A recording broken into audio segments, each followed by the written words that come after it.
Tensions between PAS and Gerakan within Perikatan Nasional seems to have reached a boiling point.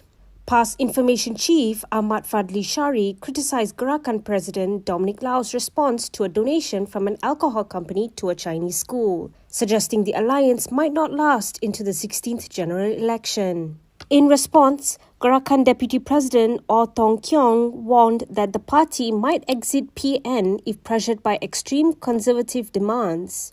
This has raised concerns about the future of the cooperation and the potential reshaping of the coalition. Will Gerakan leave Perikatan Nasional? Mkini TV speaks to academician and political analyst Professor James Chin for his thoughts on the matter. So at the present moment, many people expect Gerakan to pull out. The answer is that will not happen. You have to remember Muhyiddin is trying to build a coalition similar to Barisan Nasional, because after all, Bersatu is actually made up 100% of ex-UMNO members. Those people who disagree with the people like Najib and Anwar Ibrahim and Zahid. So basically, they're trying to replicate the Barisan Nasional model. And as many of the viewers know, Barisan Nasional model requires one core Malay party, which is Bersatu, plus other parties representing the interests of other communities.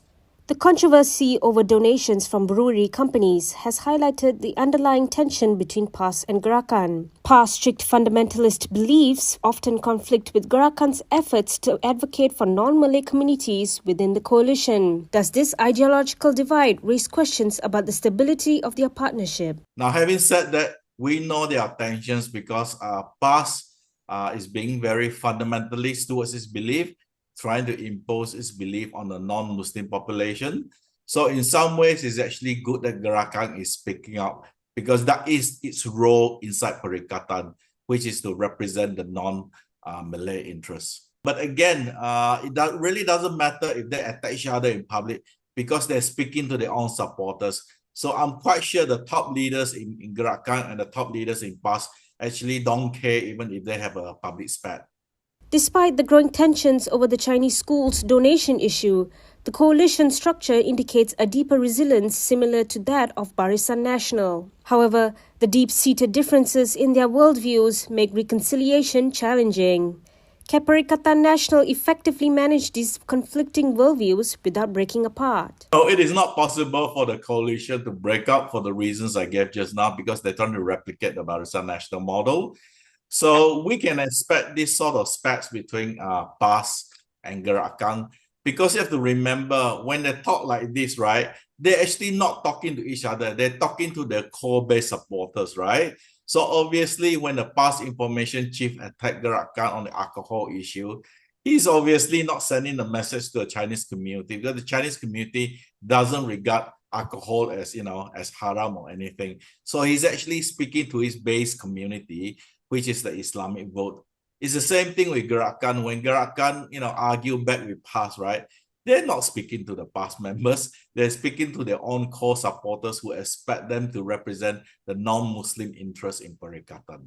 Differences will have to remain unresolved because it is quite clear that PAS is not going to drop its aim to make Malaysia an Islamic state and to Islamize most parts of the population, especially in terms of public policy. So this issue cannot be resolved, because essentially you have two different worldviews. PAS worldview is that Malaysia should be becoming more Islamic, eventually becoming Islamic state, while PAS worldview is that Malaysia to remain as it is, largely secular, but not really a secular state, with Islam being the religion of the federation. So it is not possible to reconcile these two worldviews. Professor Chin notes that Chinese votes are crucial in Malaysian politics, particularly for coalitions like PN. Since 2020, Gerakan has been tasked with representing the Chinese community's interest within this coalition. However, does PAS' overarching influence undermine their effectiveness? Many non-Muslims of the Chinese and Indian community understand that the key driver in Perikatan is actually PAS. They will not support Gerakan because they are more afraid of PAS. So they see Gerakan as basically in Perikatan as what we call window dressing, to give Perikatan the multiracial look. But everybody understands that, Gerakan cannot do much.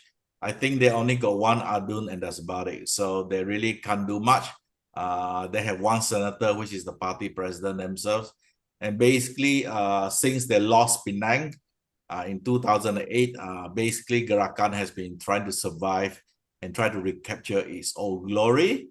But my argument is that this is not possible in the immediate future because the ground for Malaysia is highly polarized and it's getting more and more polarized. For the record, the tension between PAS and Gerakan is not foreign.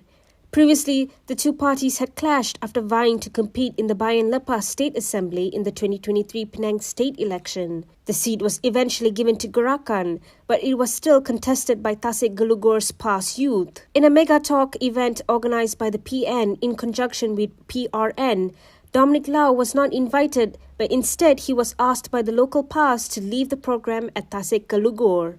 Meanwhile, Muhammad Sanusi Muhammad Noor is the latest PAS leader who said that they had no qualms if Gerakan exited the coalition. Sudah keluar komen Sanusi. Takkan semua orang kita, takkan semua benda kita kena hormat dia, dia tak pernah hormat kita. Dia tak perlu hormat kita ke? Takkan orang Melayu je kena hormat dia ke?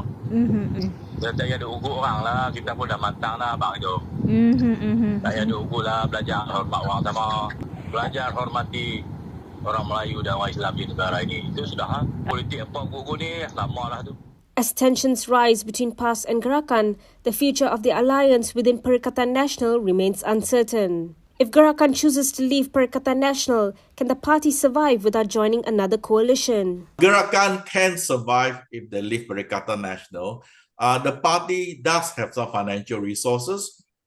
So, for example, in Cheras, they own Menara PGRM, and some of the state headquarters, they also own the building. But the problem is that without representative in the Dewan Rakyat and in most of the states, you need a bigger platform. In other words, you need to join a coalition to get a real political voice. So while the party can exist outside Perikatan, it will become more and more irrelevant. I think the issue for Gerakan is that some of their own members are questioning, even if they're in Perikatan, are they also irrelevant? Because we have seen that Gerakan basically gets no respect from PAS.